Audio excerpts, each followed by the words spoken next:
Welcome, friends, to another edition of Economic Update, a weekly program devoted to the economic dimensions of our lives. I'm your host, Richard Wolff. Today's program takes into account the fact that Americans are beginning to look into the election, the big one for president coming up next year, 2020. And because it's becoming an issue and will, of course, become more of an issue as the months roll on, I thought it would be a good time to stop and take a look at the broader historical picture of American politics right up to the present. So I call today's program American History and the 2020 Election. If you're interested in this argument that I'm going to be presenting over the next little while during this program, I should also mention to you that a written version was published on the electronic magazine Counterpunch, which you can find at counterpunch.org, dated June 3rd, 2019. Of course, if I'm talking about the American working class, I don't mean to suggest that everybody who's in that working class, roughly 150 million Americans, our fellow citizens, agree on everything or act in the same way. There are important divisions of the working class: men and women, whites and blacks, skilled and unskilled, more educated, less educated, regional, South is different from the West, and so on. But there were things over the last 75 to 100 years that brought all working people, and by working people I mean what the government calls non-supervisory employees, the workers who do the work that makes this country work and function, producing and distributing goods and services, roughly 150 million non-supervisory workers. And they are important, not just because they make everything go around and produce the goods and services without which we couldn't live, but they were also very important because the system, capitalism, in which a relatively small minority of people, owners, CEOs, the people at the top, boards of directors, all of that, that's a very small part of our society, and they couldn't run it the way they do, have the power, have the wealth, have the income, if the mass of people, the vast majority, the non-supervisory working class, if that didn't allow this to continue, it wouldn't. So it has always been necessary for those at the top to find allies in the working class to survive, let alone to have the system work. And that's what we're going to be sketching. So our story starts back in the 1930s in the Great Depression. It starts there because capitalism crashed big time. In 1929, suddenly, an economy that had been booming along basically since the Civil War, growing richer, faster than even its old parent, Britain, could do, as fast or faster than the only other quickly growing country at the time, Germany, could do. It was a success story of exploding wealth. We killed off enough of the Native Americans in this country to allow an immense expansion of the immigrants from Europe across this country. The wealth created the great names of that time, the Rockefellers, the Carnegies, all of those people who got called by the name that most people understood applied. They were called robber barons, and they became extremely wealthy. And they celebrated a system that made them wealthy. And they convinced everyone pretty well that the wealth and the growth in this country was somehow their doing, not the work of the mass of people, but the genius of the captains of industry, the robber barons. And they did a pretty good job of convincing people until the crash of 1929, when suddenly this great capitalist system, with all of these rich Rockefellers, etc., at the helm, fell apart. Between 1929 and 1933, there was a continuing collapse. By 1933, the unemployment rate in the United States was 25%. That means 1 out of 4 people were without a job, which means every family had either a mama or a papa or a cousin or an uncle without work, and therefore was affected. Whatever savings people had accumulated were quickly used up. because there was no support for unemployed people. There was no unemployment compensation system. Then people had nowhere to turn. The desperation was captured in novels like Of Mice and Men, or the other great works of Steinbeck, Dreiser, and the other novelists of the time, The Grapes of Wrath, that you may remember when you read them as a high school or college student. And in that collapse, the mass of the American working class finally saw through the pretenses of a capitalism. They saw what capitalism could deliver, not the goods, but the really bads. And the American working class drew a conclusion. And the conclusion was the political party that represented capitalism, the support of capitalism, the wealth of the rich capitalists, the Republicans, were the people that were not working men and women's friend. They turned and placed their hopes in a new direction. Some of them decided to go with the Democratic Party. At least it wasn't the Republicans. At least it showed some sympathy. And many of them decided to do something much more dramatic. They joined labor unions in a way that Americans had never done before. The greatest wave of labor organization in the history of the United States took place in the depths of the Depression of the 1930s, as millions of Americans who had never been in a union before, whose parents had never had anything to do with unions before, decided the best way to get through the hard times of a terrible depression were to unify with other workers and work together to make something happen. Those who were even more upset by what was happening to them and to the economic system they thought they could rely on, they joined two socialist parties and a communist party, and those parties became very important in American history at that time. And indeed, there was a coalition, an alliance between the Communist Party, the Socialist parties, the labor organizers under the heading of the CIO, the Congress of Industrial Organizations. And they went to the then newly elected President of the United States, a Democrat, brought in because of the upset with the Republicans that had been boasting of the great achievements of capitalism. They went to that new president and they said, "We put you in office. You're here to help us through this terrible depression. If you do, we will celebrate you. And if you don't, we will vote you out." The communists, the socialists, and the unions. And together they represented tens of millions of people. And the president, Mr. Roosevelt, got the message. He went back to the rich people he came from and the big leaders of business that he was one of. And he said, "I just had a meeting with the communists, socialists, and the unionists, and they basically read me the riot act. I better help those people, the mass of Americans, through this depression, or I'm out of here. And gentlemen," he said, looking at them, there were very few ladies present in that room, he said, "I advise you to go with me in this effort, because if you don't, these people are very angry. They're already talking, particularly those socialists and communists, about a revolution here, like the one they had in Russia just a few years ago, back in 1917, which wasn't that long ago when you're talking in the early 30s. So he finished his conversation, Mr. Roosevelt did, to the rich people. He said, "The government has no money. With millions of people unemployed, businesses falling apart, nobody's paying taxes. The government can't help these people. The only way to help these people is to get money, and the only people who have money are you corporate leader, you wealthy billionaire, etc. So you've got to give me the money that I can take care of the mass of people, and I urge you to do it, because if you don't, there's a good chance those people will remove whatever money you have, and you won't be in a position to give anybody anything." Half of those businesses bought Mr. Roosevelt's argument, and they said, okay. And Mr. Roosevelt then went and did something. And what he did was to take money from the rich, taxing them very highly, borrowing what he didn't tax from them, basically telling them they had no choice.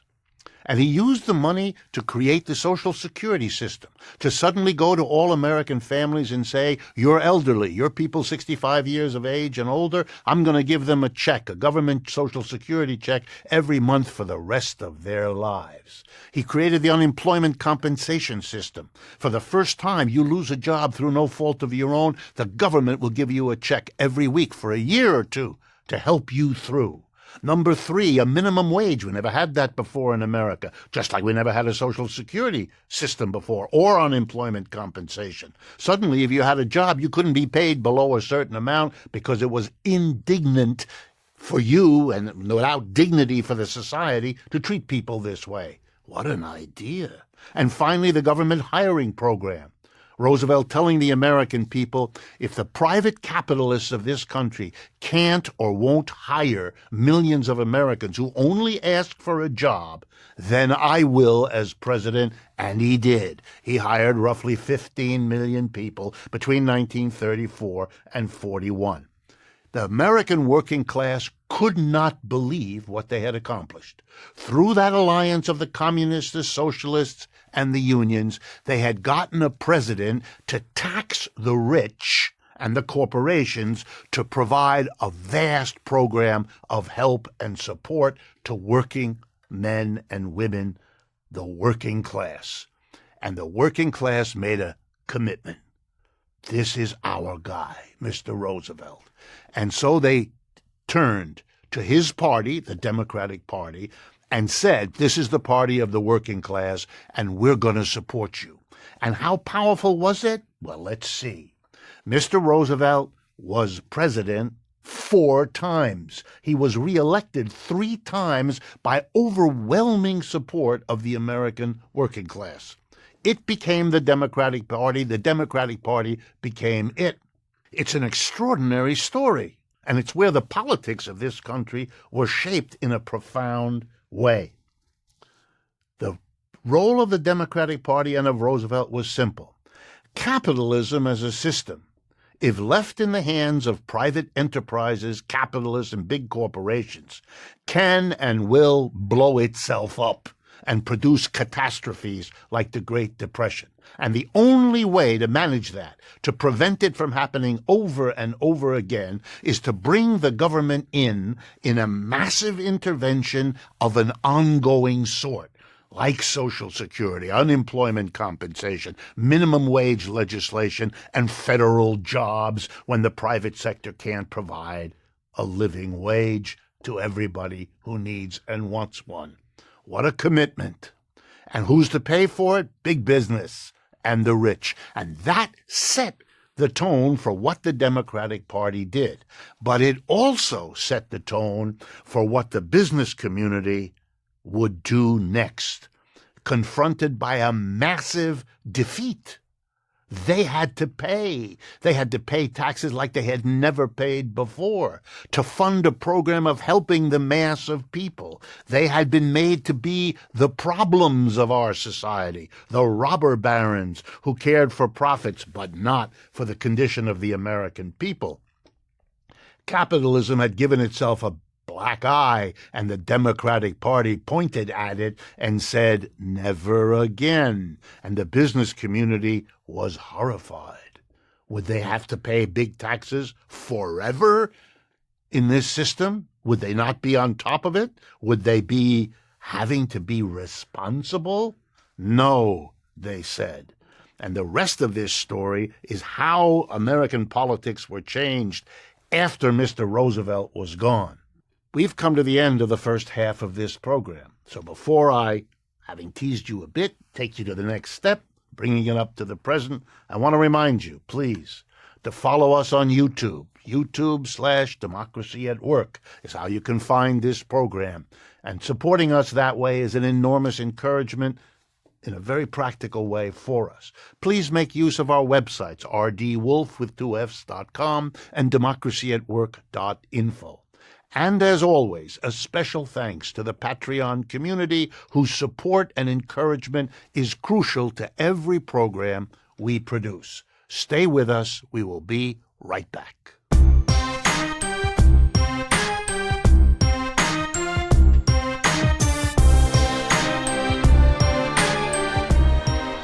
Welcome back, friends, to the second half of today's economic update. We had taken our story of the American working class's history through the Great Depression and even to the end of World War II.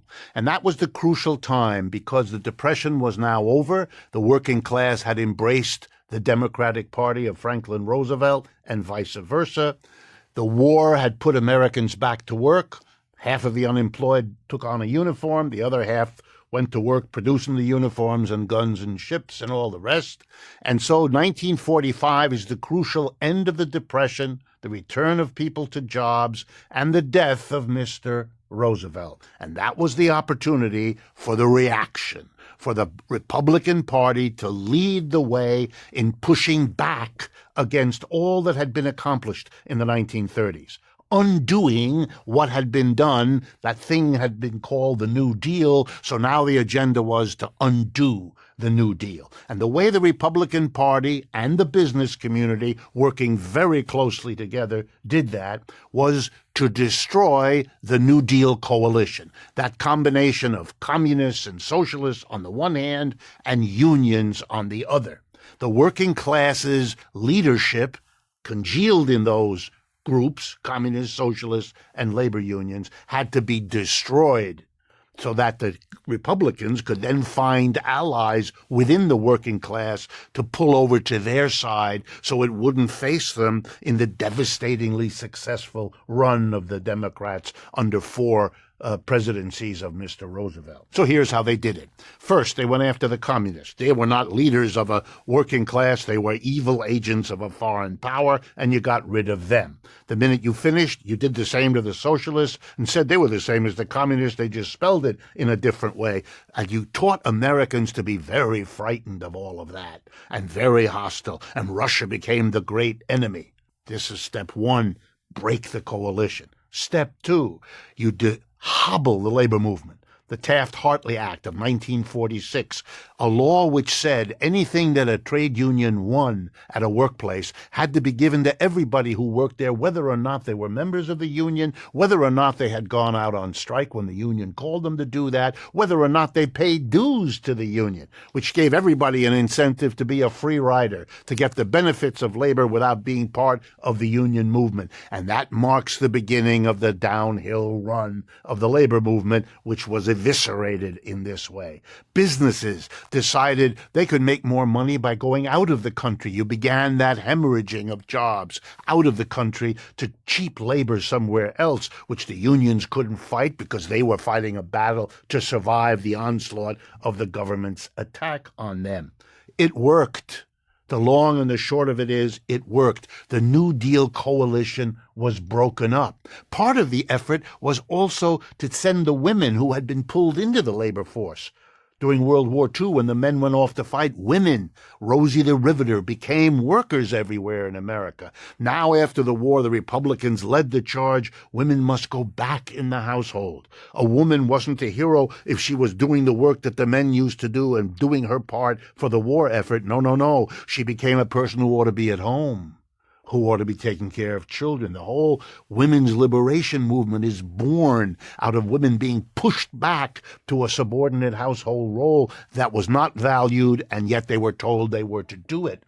Black people who had begun to emerge from the Jim Crow segregations of the past into the modern American working class alongside white people, they were pushed back and made bad in various ways. White workers were told they really are different from black workers, the opposite of the message of the 1930s in many cases. You built up the divisions within the working class to break them apart, to stop them from being unified, that capitalism was their problem and that the Democratic Party would be the party that would save them from what capitalists would otherwise be prepared to do to them again. And it worked in large part. The working class, the labor movement, the communists, fell apart. Women and men started playing the old roles again, not the new ones.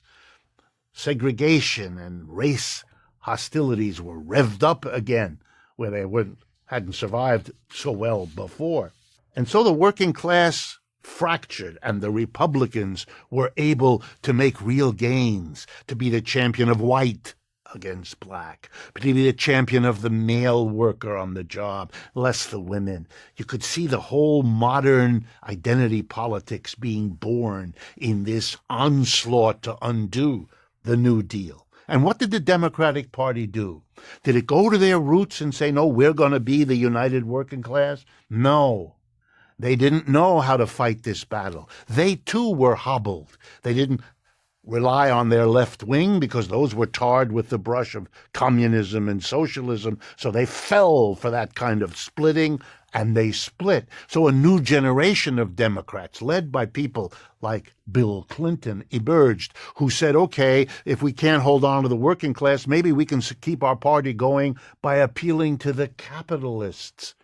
The party not of Franklin Roosevelt, but the party of the other side. If the Republicans split the working class and hurt us, we'll split the capitalist class and pull over a bunch of them to support us. And what you have is the result. Two political parties, both of whom begging for money from the rich and the powerful and the capitalists, and each of them with a hand on part of the working class. The Republicans more and more white and male, and the Democrats more and more female, non-white, minority, or the modern picture that we're used to. But both parties unwilling and unable to challenge capitalism because they depend on the same funders. They depend on the same support from that part. They could not maintain their oppositional position that they had developed in the 30s. And the man who comes to power and puts it all together, Ronald Reagan, he takes the step to finish the job. So he begins his presidency by throwing the air traffic controllers out of their jobs, showing that he is going to crunch down on what remains of the labor movement. And he is going to celebrate globalization. Of course we'll help American companies that want to go abroad. Of course we'll help American companies that want to use this new invention of the computer to get rid of millions of jobs, throwing people into the chaos of unemployment and hunting for a new job. The power of the business community rebuilt as it was before the Great Depression. And the American working class split. And Mr. Reagan gets enough of particularly what? White male workers to pull enough away from the Democratic Party to get power. And Mr. Clinton, who comes afterwards, he has given up. He supports the same capitalists. He supports globalization. He supports all of it. His only claim to the mass of the working class is, look, you should vote for me, not Mr. Reagan, because I'll soften it. I mean, I'll do the same stuff he does, but I won't do it so harshly. I won't do it so quickly. Yeah, you'll lose your job through a computer, but I'll give you some help along the way so it won't be as bad as those Republicans will let it be. The Democrats become Republican light, and that's not a winning strategy. Not at all, because the white working class, the men and the white men who supported mostly the Republicans because the Republicans went after them, they are getting upset, as are the women and the blacks and the others, because across all this period, whether it's Reagan or it's Clinton, whether it's the old Republicans or the underlying reality is both of those parties are letting capitalism do what it does. Replace people with machines, move jobs abroad, build up the profits, and neglect the conditions of the mass of people. And people get angry. It takes a while. It takes decades. But across the 80s and 90s and the first decade of this century, all of these processes are at work until finally the working class is angry enough to say, we don't care whether it's the Reagan Republicans or the Clinton Democrats. This is all the same. We want something different. There is a memory, an echo, a historical trace of what they remember, even if it was their parents told them about it back in the 1930s. And they want something different. For a while, you can begin to see it as each candidate for president says to the audience as he begins his effort, I'm not like every other politician. Oh, I wonder why you're saying that. I'm something new and different, because that's what people wanted to hear. And then along comes a character, a narcissist, a baby, a boaster, a bully, Mr. Trump. And he says, I'm different from all the Republicans. And he looks it and he acts it and he speaks it. And he defeats all of the old Republicans inside that party. And then he defeats the Clinton other side in the other party. And he becomes the president because the working class was so angry at what had been done to them in the rollback of the New Deal by Republicans and Democrats, with the only difference being the Democrats did it a little slower. They were so angry they wanted somebody different, and if the only offer of something really different was Mr. Trump, well, they'll surprise everybody, raising their collective middle finger and vote for that. Really hoping it'll make a change? No. Maybe. But what's to lose, as Mr. Trump himself said. So here we have it. We have the working class has been crucial at every step of the way in allowing, in coming forward, in retreating, in allowing the destruction of its institutions that had protected it. You know, in Europe, none of this kind of thing happened in the same way. Why? Because the working class did not suffer the kind of crushing that happened here. They held on to their socialist parties, they held on to their communist parties, and they held on to their unions, which is why you couldn't do in Italy or France or Germany or Scandinavia what the capitalists could do here after the war, which is why they have universal health insurance and subsidized colleges and all the things that Americans vaguely dream of, which they have and they will not let go in Europe. So the American working class is at a kind of crossroads, isn't it? What's it going to do now? Is it going to realize that the unity of the white and black and men and women and African Americans and on, is it going to pull that all together? And why? Because that's what you won the last time in the 1930s. And that's what you lost since then. And no way is Mr. Trump going to bring you any of that back. He's one of them, even if he acts the bully and acts the crazy. He's one of them. He's part of the rollback of the New Deal. And the Democratic Party in 2020 will have to face that. If they go for someone like Mr. Biden, they're saying to the American working class, we've learned nothing from this history. We're going to give you more of what you've shown us you will reject. First when you voted for Reagan, and again when you voted for Trump. Another one of those losers? Or are you going to go in a direction of unity? Unity of a working class across all these divisions.